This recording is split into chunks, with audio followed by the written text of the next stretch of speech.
শেখ। ওয়ালাইকুম আমার নাম আসসালাম ওয়া রাহমাতুল্লাহি ওয়া বারাকাতুহু। জি। আমার নাম আবিদুর রহমান।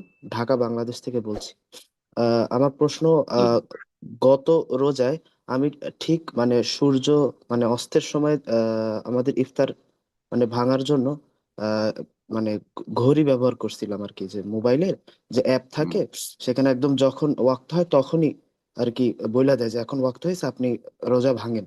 তো আমি আমার ফোন দিয়া মানে ওই যে অ্যাপ দিয়া রোজা ভাঙতাম। কিন্তু কয়েকটা রোজা পর আমি খেয়াল করছি যে আমার যে ফোনের যে ঘড়ি সেটা প্রায় 2 মিনিট মানে ফাস্ট ছিল।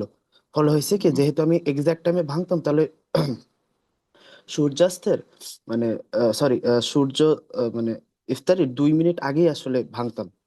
তো এটা একটা ইফতার মানে হয়ে ভুল গেছে। হয়েছিল। হুম। এখন কি আমার কি রোজা ক্ষতিগ্রস্ত হবে, এবং আমার কি রোজা আবার এগুলো রাখা লাগবে ঘড়ির ওই হ্যাঁ, যে রোজা ত্রুটির কারণে? যদি নিশ্চিত থাকেন যে সূর্য ডোবার আগে আপনার ইফতার হয়ে গেছে, 1 মিনিট আগেও হয়ে গেছে, তাহলে রোজা হবে না। রোজা রাখতে হবে, কাজা করে নেবেন। ওই রোজাগুলি কাজা করে নেবেন। জি। দেখেন, রোজা ইফতার করা আউয়াল ওয়াক্তে হচ্ছে সুন্নাত। বেশি বিলম্ব করা হচ্ছে ইহুদিদের বা নাসারাদের আহলে কিতাবদের অনুকরণ।